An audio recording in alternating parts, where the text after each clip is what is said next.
Hello, beautiful people, and welcome, to the patch 5.5 Phase 1 banner review. 5.5 marks the release of Varesa and Iansan. Varesa is running alongside a Xianyun rerun. The 4 stars of the banners are Iansan, Chevreuse, and Genshin. In the weapon banner, we have Varesa's signature, Xianyun's signature, and then we have a really weird assortment of 4-star weapons, all gacha exclusive. So, Varesa is, for those of you that haven't watched the pre-release video, a plunge-focused Electro Catalyst. Being an Electro character means that her upper limit for numbers on her plunges are going to be a lot lower than the reaction-focused ones. But in exchange for that, she has fairly high motion value numbers on those plunges, but also a bunch of aspects of her kit that enhance her plunge damage or that deal damage outside of her plunges, including damage outside of her plunges that is counted as plunge damage. Varesa's base gameplay loop involves using her charge attack, which makes her jump in the air, in order to set up a plunge attack. Her charge attack costs quite a bit of stamina, but you can use it for 0 stamina after a skill. The skill cooldown is about 9 seconds. It has 2 charges, but after doing a plunge, you basically get a free skill. That free skill is enhanced, and then the charge attack that follows that free skill is also enhanced, and the plunge attack that follows that is also enhanced. But those enhanced abilities they don't give you the free skill back. You basically get a normal skill charge plunge, followed by an enhanced skill charge plunge. After the enhanced plunge, you can use a special burst that costs 30 energy that is counted as plunge damage, and you don't want to use your normal burst pretty much ever, so that's basically the only burst she cares about. So after every enhanced plunge, so after every other plunge, she gets a burst that counts as a plunge and that deals a bunch of damage. What that means is that her base gameplay loop is E charge plunge and then E charge plunge burst, and then you repeat that. Varesa is a very interesting character. There's a lot of aspects to her kit design. Varesa can be considered a character that doesn't have 2 different bursts. She just has 1 because the default burst is worthless. You can use it at high constellation. There's some reasons to use it on the constellations, but we don't care about that. So she has pretty much just 1 burst, and it's a 30 cost burst with a 70 energy container.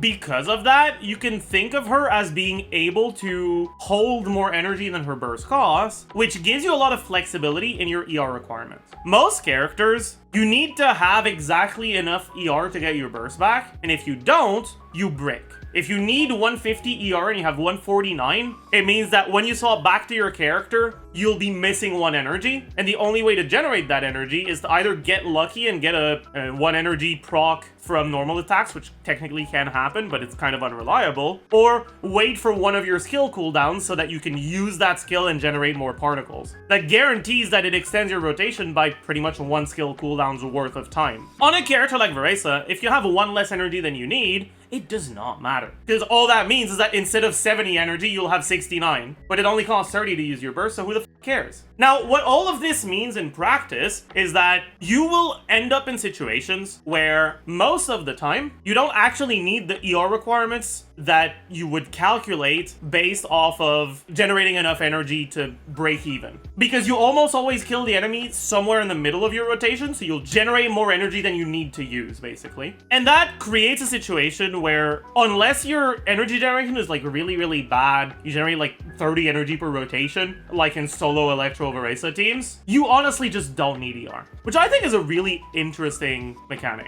All of that being said, though, how good is she overall? Varesa's a pretty good character, but she's a victim of Maoika. If you followed theory crafting at all recently, you may already be aware that just in terms of damage numbers, Maoika kind of broke Genshin. It's not just Maoika, to be fair. It's almost as much, if not more, Citlali than Maoika. If Maoika was released without Citlali, she would have been a great character, but Citlali's broken.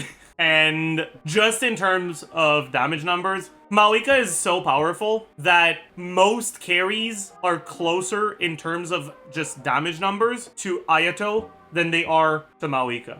With Iansan's release, because Iansan does indeed buff Maoika's teams, we'll talk more about that once we talk about Iansan. People are estimating Maoika's teams to reach upwards of around 140k DPS at C0. Ayato's carry teams tend to be at like 60k, and there are not a lot of carries that break 100k. Most carries are below that. The only one that's comfortably above 100k outside of Maoika is Gaming, but Gaming has its own fair share of issues in terms of quality of life that make it so that in practice, despite being pretty much the only carry that's much closer to Maoika than Ayato, he's not necessarily that broken. But the main reason why Gaming is there is because Gaming is pretty much the only character outside of Maoika that takes full advantage of Citlali. Gaming being that strong is a byproduct of the fact that Citlali is the broken one, not Maoika. And it's not that Maoika is not broken, but it's that Citlali is the reason why Maoika's balance is actually problematic. If it wasn't for Citlali, Maoika would be great, but maybe not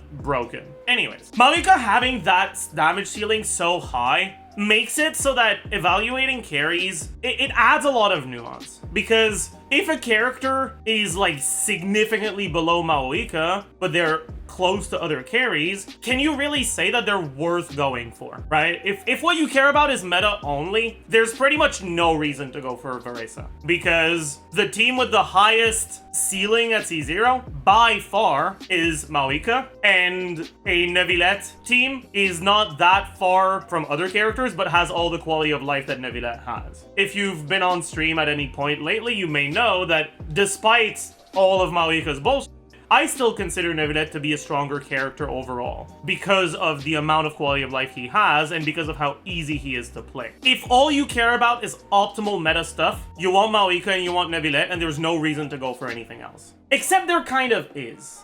If an Abyss specifically attempts to counter a unit, like the upcoming 5.5 Abyss attempts to counter Neuvillette, for those of you that don't follow leaks, and by the way, leaks warning, the upcoming Abyss looks like this. One side with Tulpa and 3 million HP local legends that are immune to Hydra, and the other side with Swanee. Can Neuvillette deal with Swanee? Yeah, you can put Neuvillette in a team that has really a lot of shred, right? Whether you do Xilonen plus VV, or Citlali plus Xilonen, or Citlali plus VV. He can deal with Swanee, but it's still not great, right? 70% Hydro resistance is a lot. If they do more things like that, if they do keep trying to counter Neuvillette, and it's not just a one-time thing, or if they start putting pyro-immune enemies in Abyss, you can end up in a situation where having Neuvillette and Maoika isn't necessarily enough. And so the question becomes, if you care only about meta, you have Neuvillette, you have Maoika, what sort of character would you like so that you can be ready when there are Abysses that counter one of them?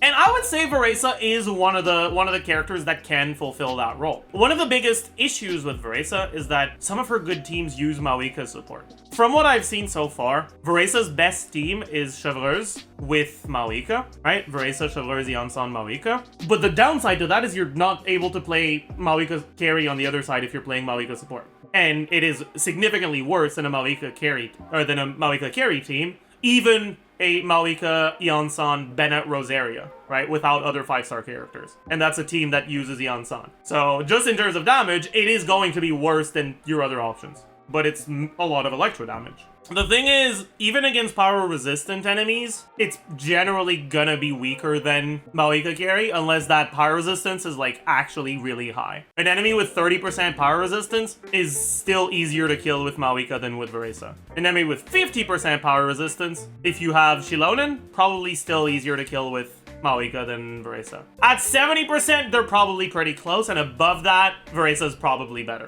Because assuming you're using Xilonen, who has Shred, and because Shred is more effective against high resistance enemies, right? You have 56% Shred in a Maoika team that uses Xilonen Citlali, 36 from Xilonen's ground skill, 20 from Citlali. So against an enemy with 70% resistance, they now go to 14%. Whereas if they were at 10%, they'd be at minus 46. So you're doing about 70% of your damage if you have Xilonen and Citlali against an enemy with 70% power resistance. I guess with Xilonen, it's not going to be 140k let's say 125k. This is not that far behind Varesa. And the Varesa Chevreuse teams also have a decent amount of pyro damage from overloads and Maoika's damage. Probably still higher in terms of team DPS than the Varesa teams. She's actually just that powerful, even against high resistance enemies. And that's why it's a bit hard for me to recommend Varesa. Varesa is a character whose best two teams by far use either Maoika or Furina. What that means is that if you have all the characters in the game, when you're against content that counters Maoika with like actual pyro immunity, you can use Maoika as a support in a Varesa team and use Varesa,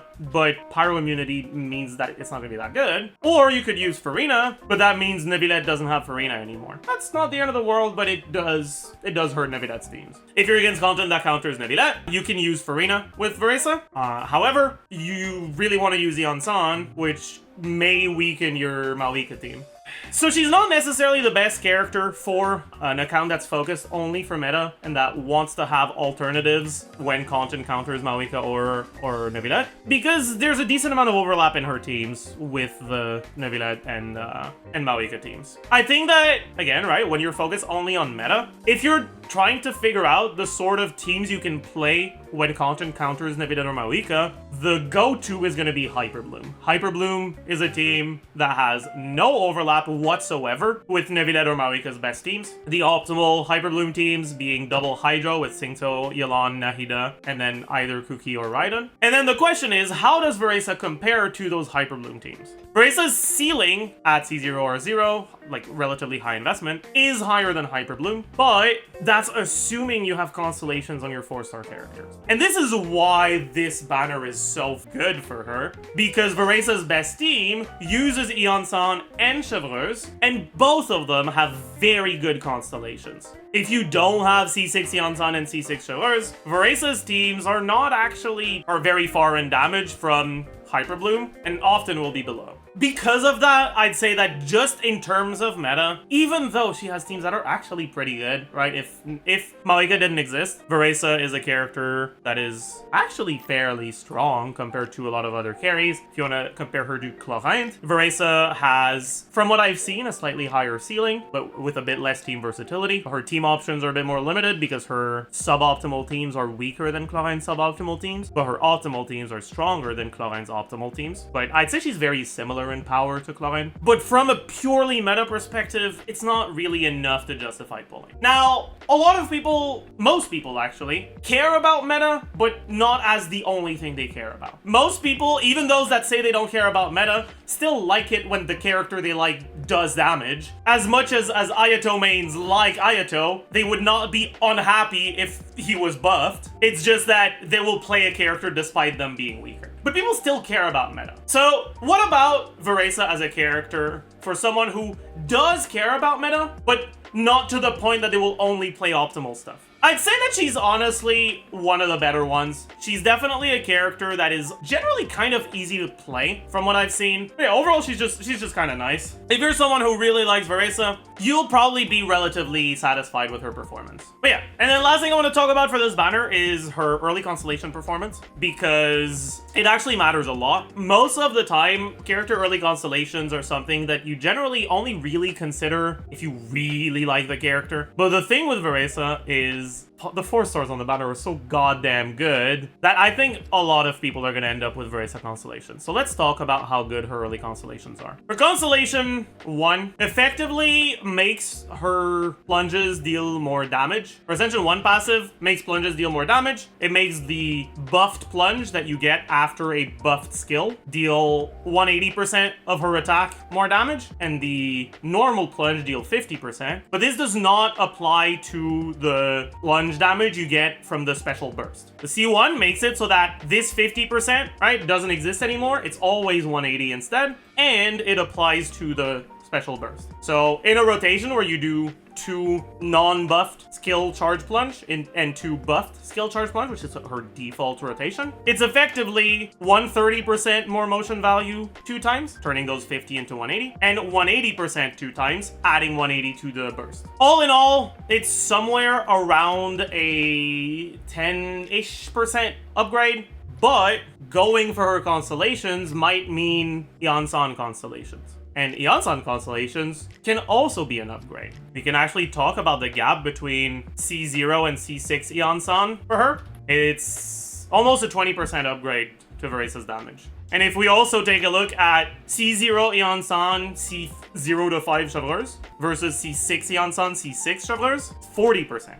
What that means is that the increase from Varesa's C1, honestly, compared to a lot of other C1s, is pretty bad. It's not the best. It has an exploration effect, which is cool, I guess. But like, compared to a lot of other C1s, it's not great. The C2 is a little bit weirder. It makes it so Varesa can use her enhanced burst after every plunge, not just the enhanced plunges. And she regenerates energy whenever she hits an enemy with a plunge. From what I've heard, this does include the enhanced burst hit counted as plunge damage, but I'm not 100% certain on that one. Effectively, what this means is that instead of being E-charge plunge, E-charge plunge burst, and repeat, it becomes E-charge plunge burst, repeat. Because it slightly changes her default gameplay loop, it makes her combos a bit slower. Calculating the amount of damage that it gives is a little uncertain, I guess. If you do her default combos of E-charge plunge, E-charge plunge burst, you do that twice in a Chevreuse Mawika team, you will end up with a little bit of free time that you can either spend doing an additional E-charge plunge, effectively because she has 2 charges,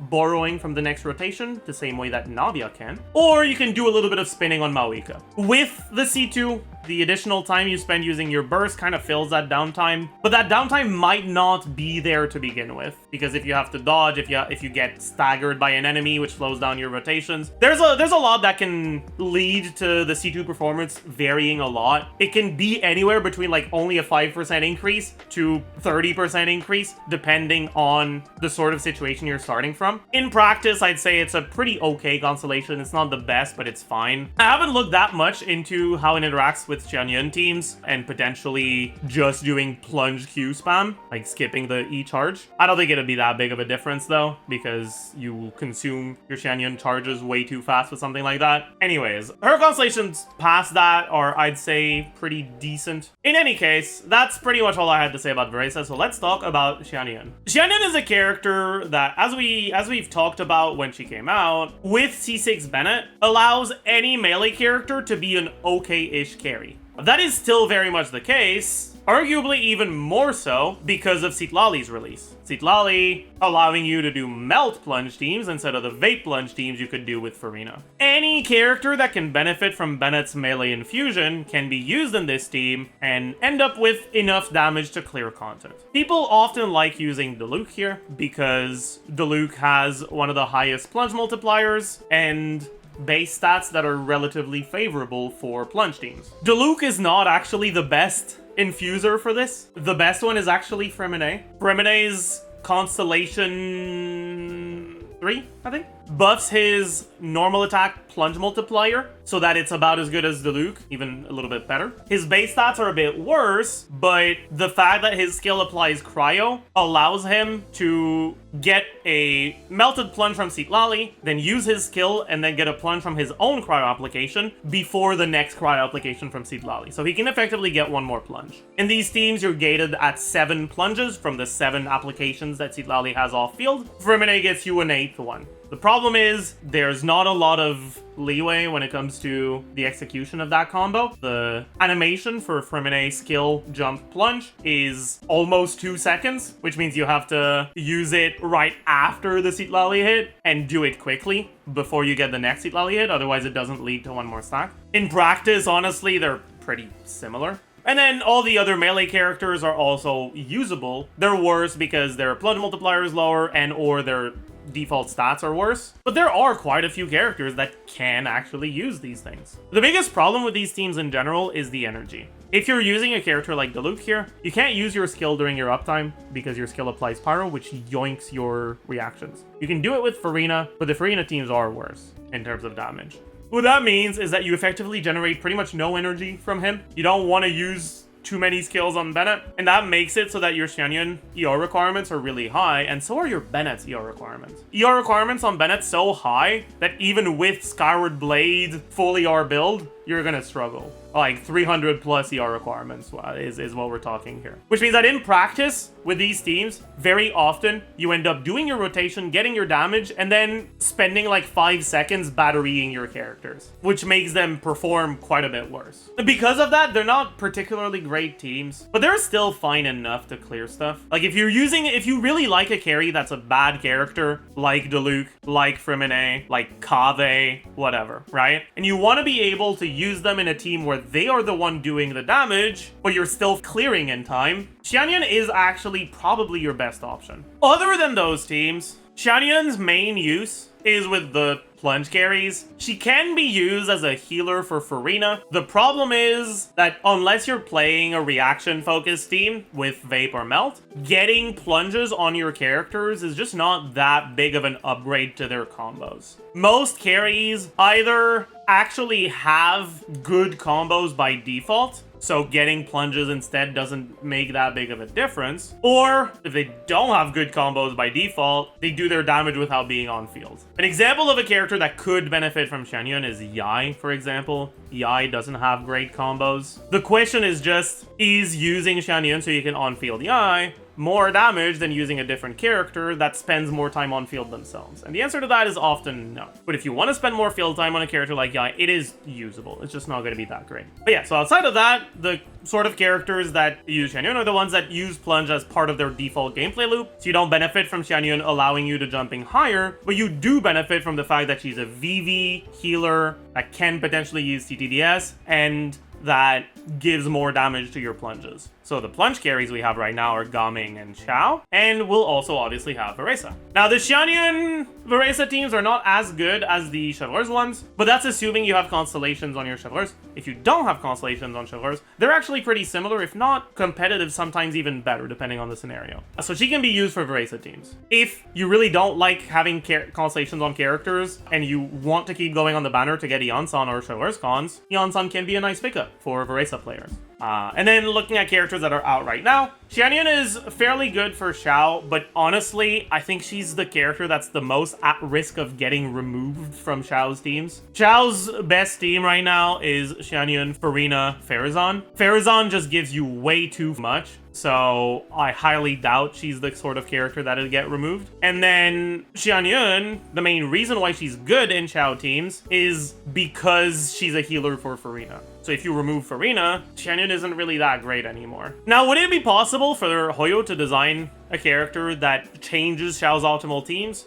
but the optimal teams still use Xianyun? Yes, it would be. But they'd have to design a character that competes with Farazan in a way that also makes Farazan's buffs redundant, so that you don't want to use that new character plus Farazan. Now, we know Aoife has an animal vision from the trailers. If Aoife is a character that is actually supposed to be a support for Xiao, and or just animal carries in general, if he doesn't have healing, if he provides shred that makes Farazan's shred redundant, he provides damage percent from Cinder City, there is a chance that Farazan's the character that gets knocked out instead of Xianyun. But honestly, even if she does, it's probably not even going to be that much better than just doing Farazan, Aoife, Bennett. And so, unless you're planning on going for Xianyun constellations, in Xiao teams, she's not that important of an upgrade to get, but she is still pretty good. And then finally, we have Gaming. When it comes to Gaming, Xianyun is part of his best teams, but she's a very unimportant part of his best teams. The best Gaming team right now is Bennett, Xianyun, Citlali, but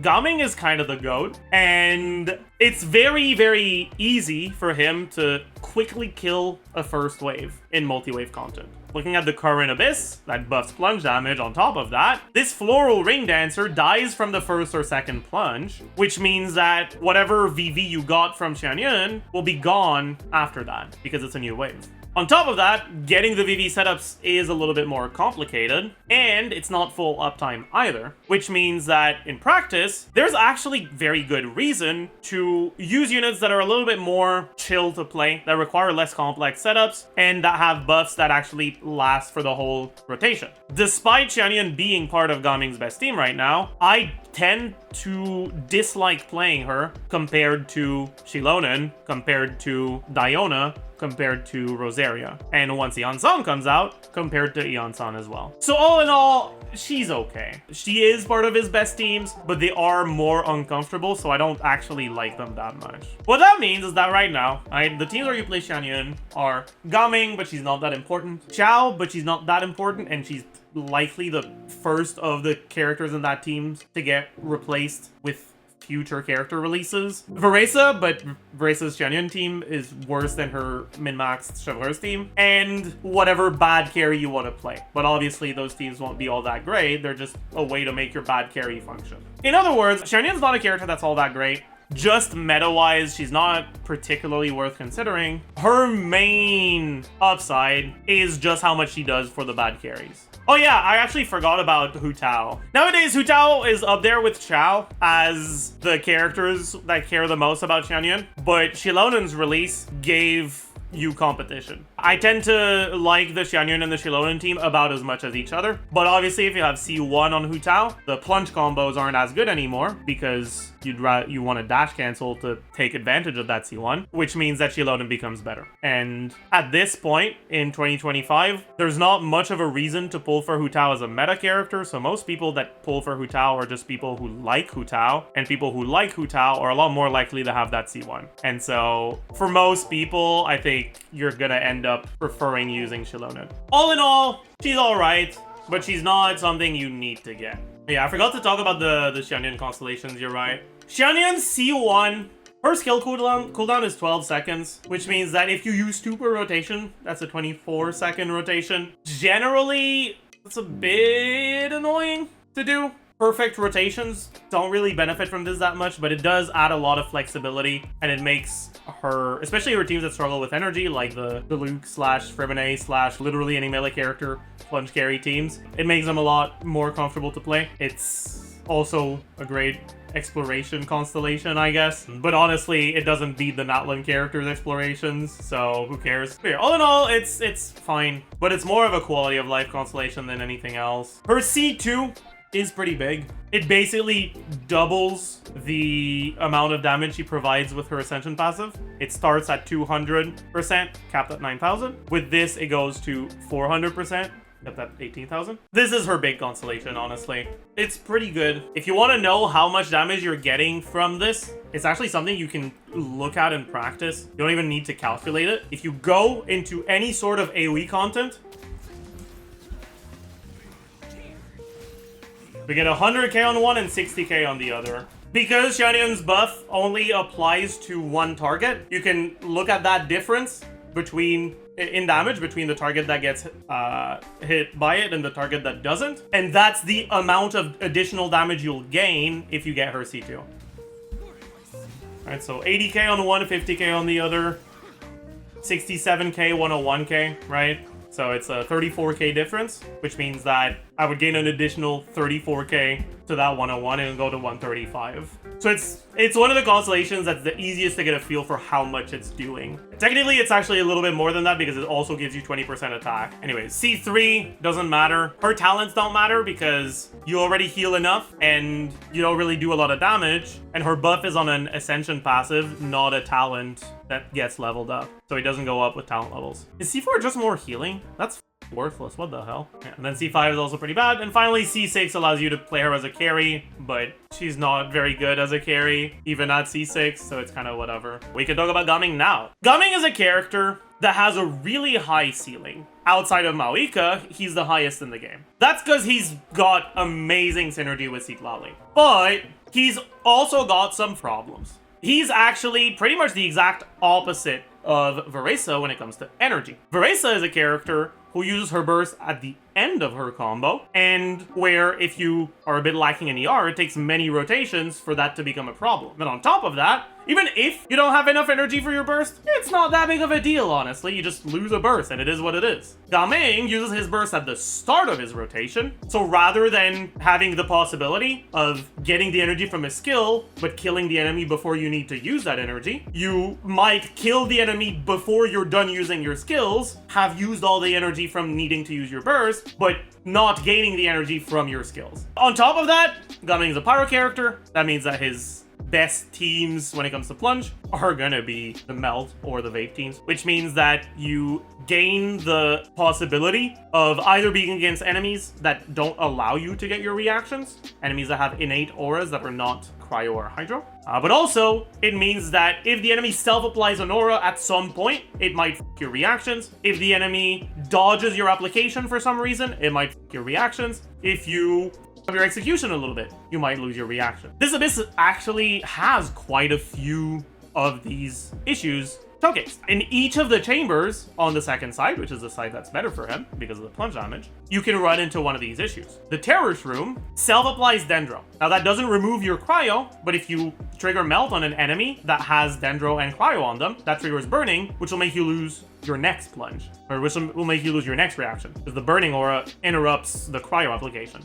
This one self-applies Dendro too. On top of that, if you're standing in Bennett Burst and you get hit by a Dendro attack, you start burning, and that burning can apply Pyro to nearby enemies. That's another thing that can happen. And it has happened to me quite a few times this Abyss. Against Simon, when he goes invisible, he spawns his thingies, and you have to destroy them, but you can't trigger reactions on those things. They don't gain an aura from things, which means that Gumming isn't able to kill them all that fast. And if he goes invisible, obviously, it slows you down quite a bit. And finally, against the Secret Source Automaton, when the Automaton has his Night Soul circle filled up and it phases, it goes up a little, which is enough to dodge your cryo application if you're using Rosaria. On top of that, if you're looking at his teams that don't use Citlali or Farina, he's dependent on circle impact cryo application. So if enemies move, that can you over. He's also often dependent on Bennett. So if the enemies move, that can f you over, but also, even if they don't move, whenever you plunge on Gaming during his burst, it summons Manchai in a random direction. If it goes into a direction that's outside of your Bennett circle, you have to choose. You either don't run towards it, which will slow down your next plunge, or you run out of Bennett circle. And so there's some RNG involved there as well. I'd say that the most important thing to alleviate his issues is to remember that he still does full damage on his skill, even if he's not inside of his burst. He just doesn't get the cooldown reduction from Manchai. When you do Gaming clears in practice, very, very, very often, you will end up doing a setup and then not using your burst on Gaming. Another big issue with Gaming is that all of what I've said so far was about C6 Gaming. Gaming's constellations are kinda good. The difference in damage between C0 and C6 Gaming is honestly pretty damn big. And then on top of that, Gaming's AoE without his C6 is pretty small, right? His C6 increases his plunge AoE. Without that, his AoE is kind of a joke. All in all, I'd say that Gaming, now with Citlali's so good that Gaming is still a decent character even without C6, but a decent character with all the quality of life downsides that Gaming has isn't good enough. With all the quality of life downsides that Gaming has, the character actually needs to be stronger than other characters, otherwise you're gonna have a problem. You may have heard me compare him to Mualani a lot lately. I think Mualani and Gaming are very, very similar characters, with Mualani scaling better with dolphin level stuff, and even if you're not a dolphin, just constellations, right? Because she's a 5-star. But Gaming just outright being better if the 5-star stuff is not taken into account, assuming C6 Gaming. If you're not at C6, a C5 Gaming is not better than Mualani. There's also the fact that Gaming's best team by far is a team that uses the same support core as Maoika, which means if you have Maoika, there's no reason to ever play Gaming instead of her. Whereas with Mualani, she has quite a few teams that have no overlap with units Maoika uses, especially with Iansan's release, making a team like this with Iansan here allow you to not even care about Chilonen on this team, which means you can use Chilonen on the Mualani team. Anyways, Gaming's constellations, we'll quickly talk about them. His biggest one by far is obviously his C6. His C6 gives him 80% crit value on his plunges, well, on his skill plunges, and more AoE. It's a great quality of life constellation, and it's a lot of damage. C5 is whatever. C4 is pretty solid, actually. Gaming's default rotations have generally between 5 and 7 plunges. Gaming has particle generation ICD, so he only generates a particle every other plunge, and it's 2 particles per generation. If he's doing 5 plunges, that's 3 sets of particles. If he's doing 7, that's 4. So 6 to 8 particles. You generally run Gaming between 130 and 140 ER. at 140 ER, 8 particles, like 33 energy from his own particles. If you're doing 7 plunges, that's an additional 14 he gets from this. On a burst cost that is 60, going from his self-particle generation, like from 33 to 47, pretty significant. It'll reduce his ER requirements by a sizable amount. Non-C4 gumming, I think in practice, will feel like complete trash without either ER Sands or Fav as his weapon. Past just the ER requirements, the fact that you're getting less energy also makes his potential issues that I mentioned earlier even more of a problem. C3 talent level on his skill, which is pretty good. C2, 20% attack. It's alright. C1, a little bit of self-healing. This doesn't actually matter because you're playing Bennett.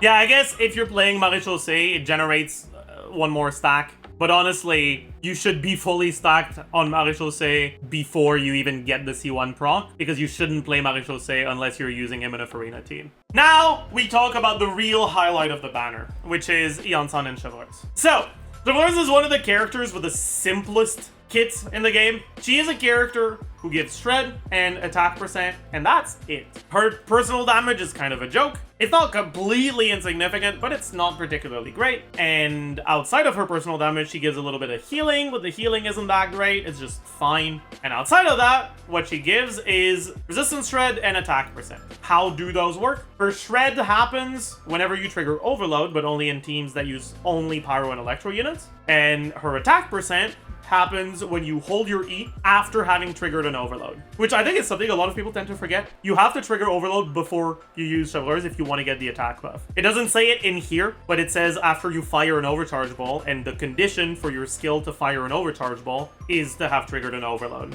And also don't forget to hold the skill. I see way too many people tap Chevreuse's skill and just not get the attack buff because of that. It's really funny.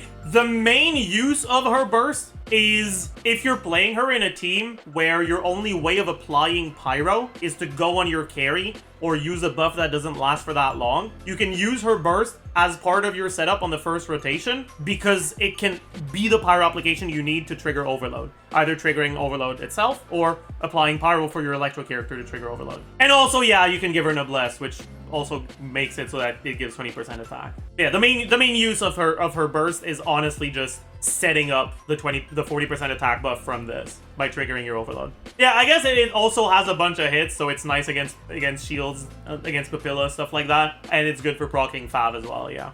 Anyways, the attack buff scales with her HP. In most teams, it's better to build her full HP so that you max out this buff rather than her damage. And when you are building her for HP to max out this buff, it makes her personal damage even worse because her damage scales with attack, not HP. So the only thing that scales with HP in her kit is her attack buff and her healing. And so for most people, her personal damage is really just not very much. At C0 by default, Chevreuse is a character that is good enough to justify her place in teams, but not amazing. Effectively, Chevreuse functions as a reason for you to play Electro and Pyro characters together. Very often, Electro and Pyro characters have potential synergy with one another, but Overload is such a worthless reaction that it kind of isn't enough to justify playing a team that has both of them. With Chevreuse, you're adding an additional reason to play them together, which paired with that potential synergy can make them good enough. The biggest upside of using Chevreuse teams instead of getting shred from other sources is that Chevreuse's shred happens without her needing to be on field. It doesn't last for very long, it's only 6 seconds, but it gets refreshed every time you trigger overload. So as long as you have an off-field elemental application of an element that's different from that of your carry, right? If you're an electro carry and you have off-field pyro, or if you're a pyro carry with off-field electro, you will have full uptime on this buff without having to go refresh it, without having to think about it too much. And that, paired with the ability to, create a potential additional reason to play your characters of pyro and electro together, is what makes Chevreuse a fairly strong unit. When I talk about electro and pyro characters potentially having synergy by default, it's mainly just Bennett being the GOAT. So having an incentive to play Bennett and him being a unit that doesn't disable Chevreuse's shred is nice, but also it gives you an additional reason to play characters like Fischl. If we take a look at the Arlecchino Fischl Chevreuse sims, and we look at the one that isn't too scam, and instead of a very long sim, we take a look at a 1 rotation sim or 2 rotation sim, Fischl is doing a solid 20k DPS, 25% of the team's DPS here. The main reason why she works like that in these teams is because Fischl is a 1.0 unit. They kind of stopped letting attack scaling support snapshot at some point because of Bennett, but Fischl is a remnant of 1.0 and her skill snapshots. So being able to use her as a support in the Pyro Carry teams, it's off-field Electro to enable the shred from Chevreuse, but she herself also benefits a lot from Bennett's buff, from Chevreuse's attack buff, from Pyro Resonance. And Fischl actually, in those teams, does more damage than most of the off-field damage dealers. But anyways, the point I'm trying to make here is creating more of a reason to use Fischl in teams that have Bennett is another of the upsides that Chevreuse has. Anyways, Chevreuse's constellations do not matter from 0 to 5, but her C6 is good. So her C1 makes it so that once every 10 seconds, your overloads recover 6 energy to the active character, or sorry, to the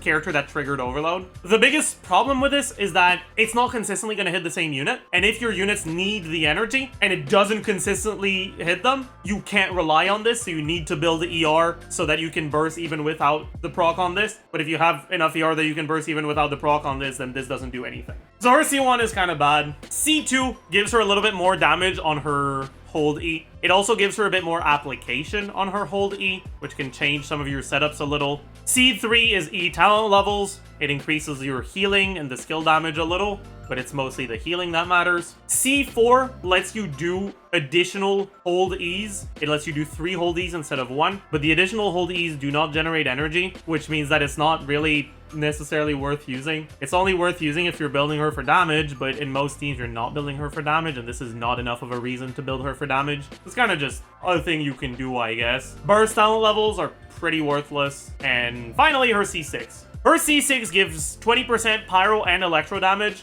Because you're generally only playing her in teams that only have those characters, it's pretty much just 20% overall damage percent every time her skill heals, and it stacks up to 3 stacks. So it's upwards of 60% damage on characters that are on field, basically. Your off-fielders will generally only have either 0 or 1 stack of this, depending on whether you get a healing tick before swapping off of them. And then it also makes it so that once your skill expires, it heals 10% of her HP at 40k, which is generally what you're going to end up at, because that's why you need to max out her passive. That's 4,000 healing on your whole team. It's a little bit more survivability. It's nice. If you end up being able to reach your HP requirements without an HP circlet, you can even go healing bonus, make that even bigger. It's cool, I guess. But generally, if you have enough HP without an HP circlet, you'd rather go crit rate so you can proc Favonius Lance more reliably. There's generally not much more than 4k healing, but 4k healing on the whole team is nice. That being said, because it happens at the end of your duration, it's not great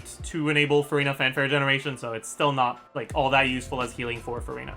One thing that I think a lot of people are not aware of is that 60% damage is actually good enough to justify potentially using Chevreuse in teams that do not trigger her passives. Even if you don't have the shred or the attack percent on her, there are some teams that use Chevreuse C6 just for the damage percent. Mainly if you want a pyro unit for Pyro Resonance, and so that you can more reliably get Pyro Swirl setups through fast off-field Hydro application. Because Chevreuse applies a bunch of Pyro in quick succession with her burst and skill, you can use her for that. Namely, in Farina Gaming teams, it's pretty difficult to get your Pyro Swirls or VV when you're using Bennett, and so it becomes a reasonable option to use Chevreuse instead of Bennett. If you're comparing a Gaming team with Chevreuse that does get a Pyro Swirl to a Gaming team with Bennett that does not get a Pyro Swirl, the Chevreuse team is actually better if you have C6 Chevreuse. Finally, we have Iansan, and Iansan is pretty good. The TLDR of her kit is she gives an attack buff based on how much Night Soul she has, and she regenerates Night Soul based on how much your active character moves. The attack buff at talent level 10 caps out at 690, which is similar to Sarah's attack buff. Talent level 13, 810. This is less than what Bennett gives. Bennett, talent level 13 with a 4-star weapon is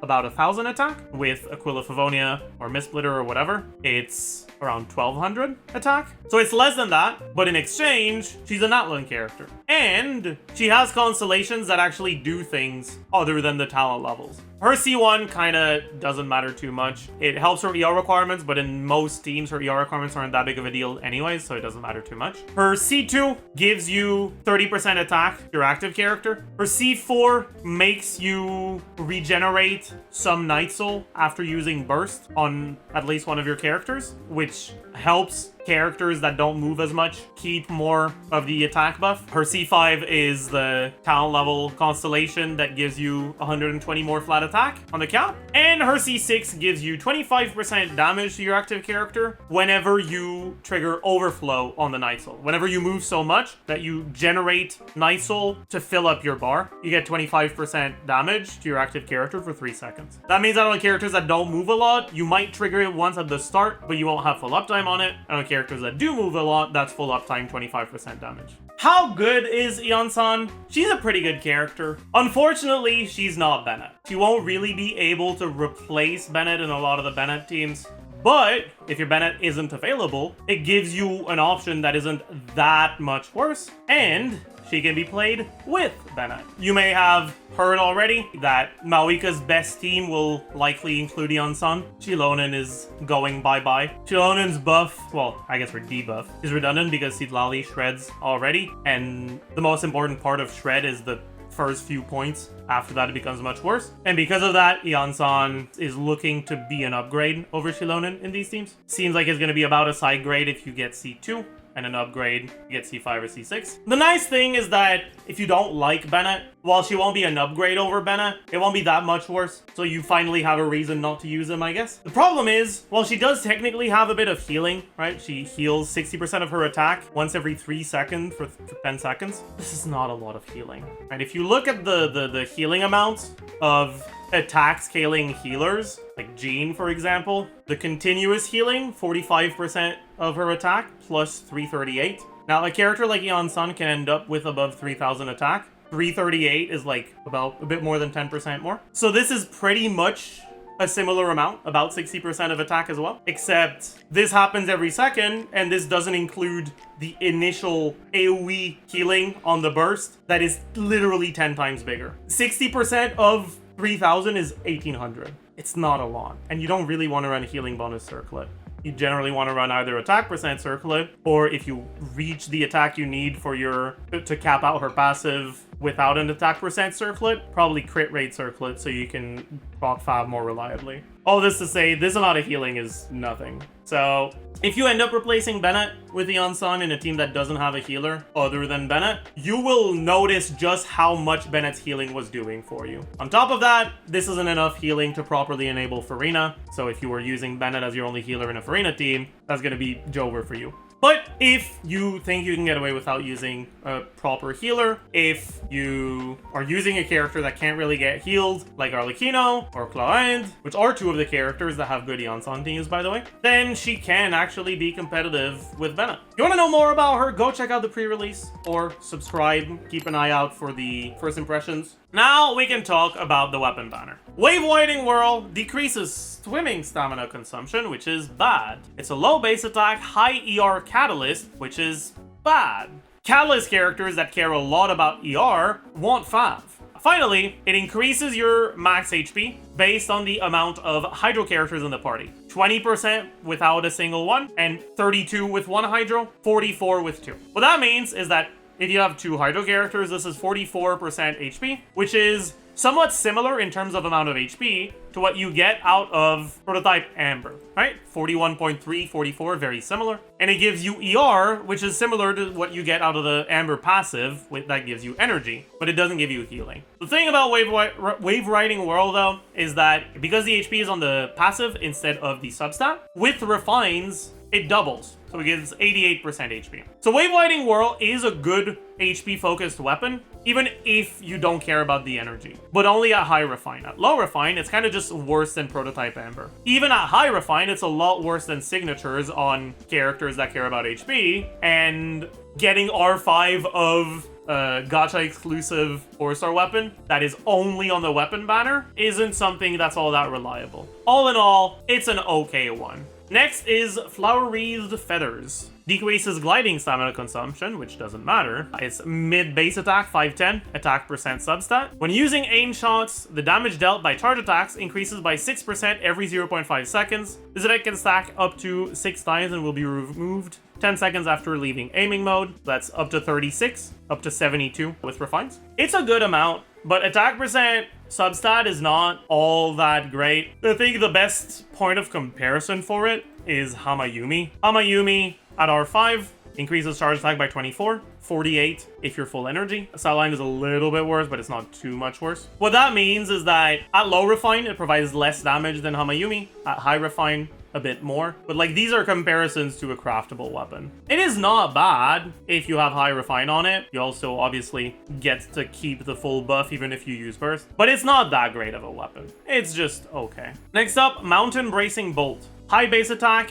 ER substat. Decreases climbing stamina consumption, doesn't matter. Increases skill damage by 12% and an additional 12% when your party members use skills. The problem is that we don't really have a polearm character that does that much skill damage. It's mainly something you can use on Kachina or Emilie, I guess. The ER is kind of not great for Kachina. It's fine for Emilie. It's an okay weapon for Emilie, but it's not that great either. It is what it is. Next, we have Sturdy Bone. High base attack, attack substat, sprint stamina consumption decrease. I guess that's kind of the only stamina consumption that matters, because sprint is the only stamina consumption thing that actually happens in combat. That and charge attack, but I don't think any of them reduces charge attack stamina consumption. But it's still not a particularly big deal. Like, it's just a little nice quality of life thing, I guess. Additionally, after using sprint or alternate sprint, normal attack damage is increased by 16% of attack. So 16% more motion value. You get 18 instances of it, or it expires after 7 seconds, up to 32 with refines. This is an okay weapon. It's usable on characters like Ayato, on characters like Behind, but it's not that great. It's just okay. And finally,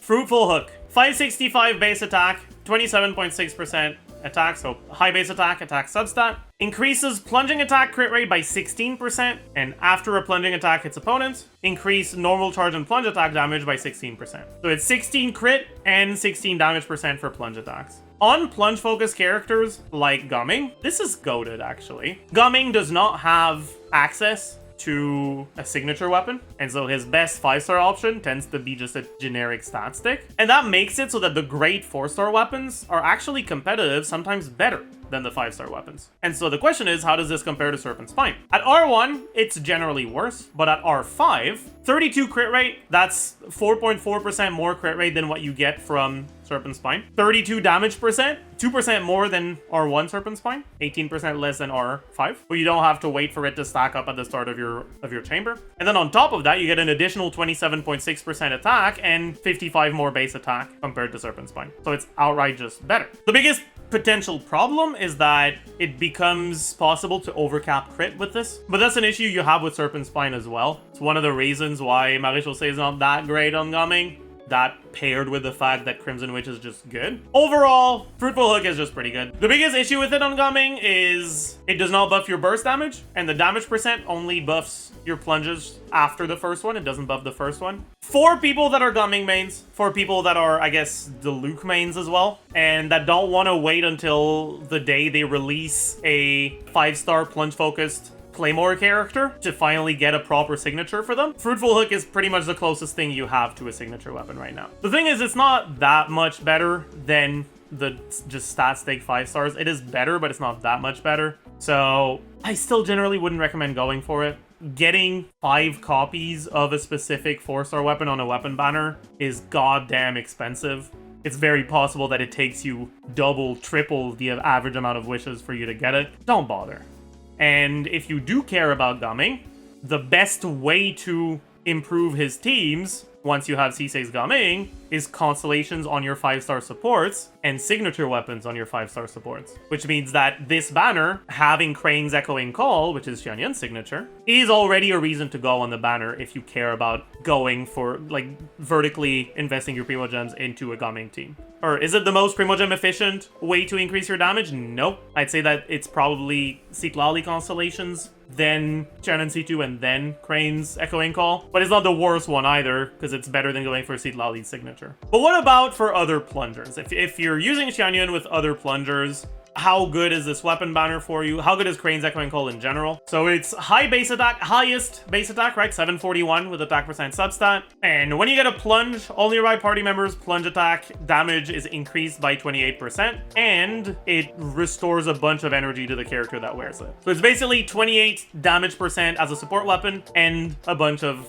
energy restoration. All in all, it's pretty good for those plunge teams. It's generally not going to be better than getting a constellation that increases those plunge teams' damage, but it's still pretty decent. Surprisingly, this is also an okay option on Varesa. It is actually better than her craftable options, and it's competitive with Widsith without the Widsith unreliability. That being said, it's worse than the generic 5-star stat 6 like Lost Prayers. But if you're a relatively new player and you want to get Varesa's signature and you get unlucky but you don't have enough wishes to go all the way to get it, at least it's better than nothing. And finally, Vivid Notions is a high base attack, low substat crit damage weapon. So 674 base attack, 44.1 crit damage, 28% attack as a generic stat, which already makes it an okay generic option, and then a bunch of plunge crit damage. So when you use a plunge, you get 28% crit damage to your next plunge. When you use a skill or burst, you get an additional 40%.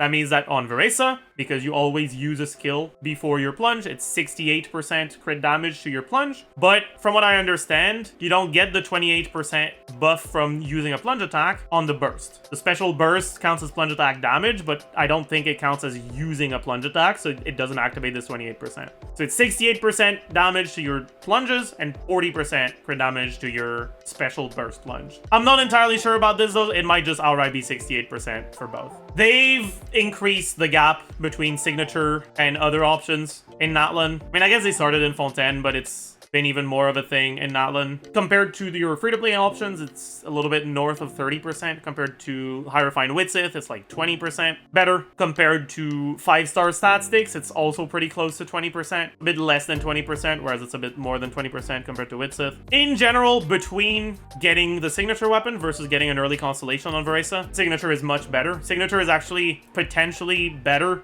than getting her C2. C2 R0 with Widsith Varesa versus C0 Varesa with her signature are actually pretty similar. But obviously, like I talked about when I talked about Varesa's constellations, it's because it's a little hard to evaluate how much her C2 is doing for her because it changes the amount of time she wants to spend on field. But Iansan constellations aren't on this banner, and the 4-star weapons here don't actually help you. Now, something that I've talked about on stream a few times, but I don't think I've ever talked about on a banner video, is that if you don't care about refinements on a signature weapon, but you do care about getting both of the banner weapons, there's a specific way you should go about epitomizing your path that can reduce the average amount of wishes that it takes to guarantee your weapon. If you epitomize path towards Vivid Notions, Varesa's signature, so situation 1, you 37% chance that you win. Get it, Pog, 37.5. Situation 2, get the Xianyun Sig, get second, which is also 37.5.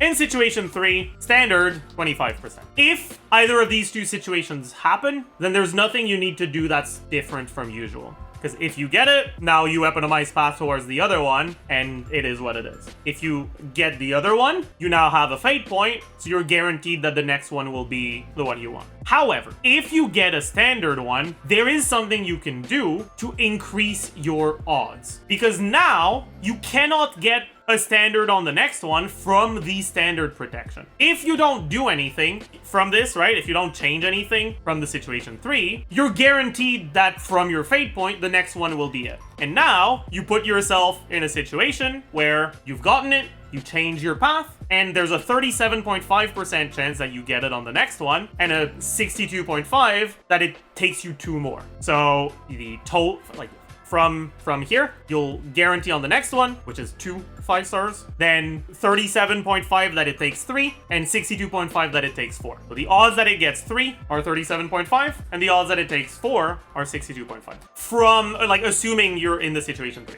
However, what happens if you change your Epitomized path after having gotten a standard weapon. Now, you're guaranteed not to get a second standard weapon in a row, which means there's only 2 situations you can get from here. You either get the one you want, or you get the other one. Get it Pog, or get second.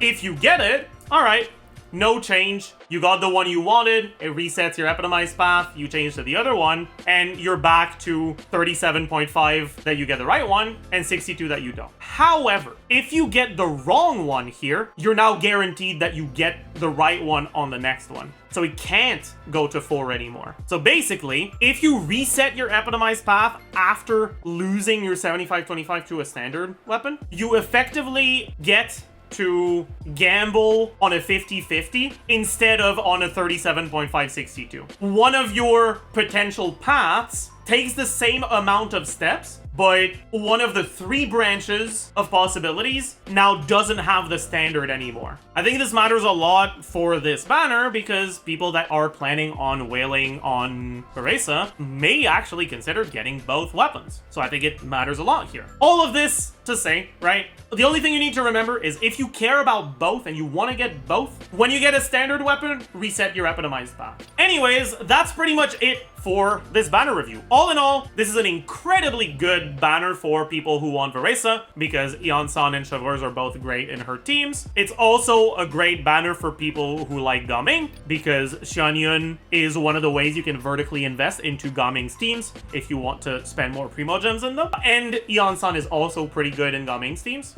And then the weapon banner is also surprisingly good. You have 2 weapons that are potentially good for Varesa's teams. Varesa's signature is better than usual. It's one of the best signatures we've ever had in terms of how much it does for her. And again, if you are a Gaming player, you actually have a support 5-star weapon that's good for his teams. For people who don't care about Varesa or Xianyun, should you consider going on this banner? Honestly, you should never go into a banner with the expectation that you'll be able to safely build pity, okay? Whenever you go on a banner, there is a chance you get the 5-star character. I'd say if you're currently not on 50-50 and your next character is guaranteed, it's a little bit more iffy because if you get a 5-star, you're guaranteed to get this one, so you lose your guaranteed basically if you get it, if the next character you want is on a banner with bad 4-stars. But honestly, I think that in general, getting at least 1 copy of Iansan is kind of really nice. So I actually personally will be going on this banner, and I will probably keep going on this banner after I get Varesa to try to get some Iansan and or Chevreuse constellations. I'm a little bit stressed out about that. I hope I don't get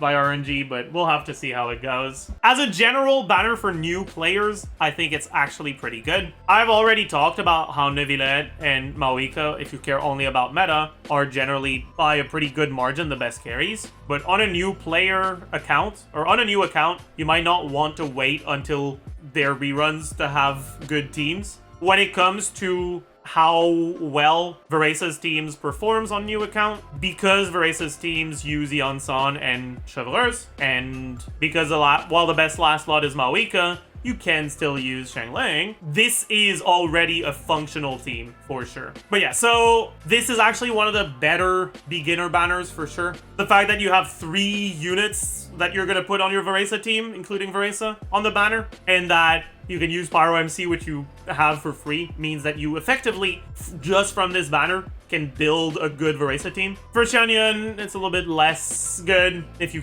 want to play Gaming, you can play Gaming, Bennett, Xianyun, Rosaria. But the strongest support in Gaming's teams by far is Citlali, so it's not quite as good. And then on top of that, getting C6 Gaming is not something you can rely on. And if you don't have C6 Gaming, especially if you don't have Citlali, he is going to be worse than other carries. When it comes to the weapon banner, if you are a Varesa player, it's a great banner. If you are a Gaming player, it's a solid banner. If you're a Shao player, it's fine. If you're a fucking Deluge or whatever player, it's also fine, right? Those are situations where you only care about Crane's Echoing Call. If you are a psychopath who plays Vape, Plunge, Neuvillette, it's actually a great banner because both Vivid Notion and Crane's Echoing Call will be good for you in the same way that they're both good if you play Varesa. Same if you do like Barbara Plunge or whatever other Catalyst Plunger. But overall, I'd say definitely above average. Above average weapon banner, significantly above average character banner. This is one of the best banner lineups we've had. But at the end of the day, even if a banner is overall good. If it has characters you don't like on them, don't waste your time. Alright, don't spend money on this shit game, and don't let a character being strong be the reason you end up playing a character you don't enjoy playing. Alright, the goal of a game is to have fun. If you don't have fun, you're doing something wrong. So that pretty much does it for this banner review, and I'll see you guys in the next one. Bye, YouTube.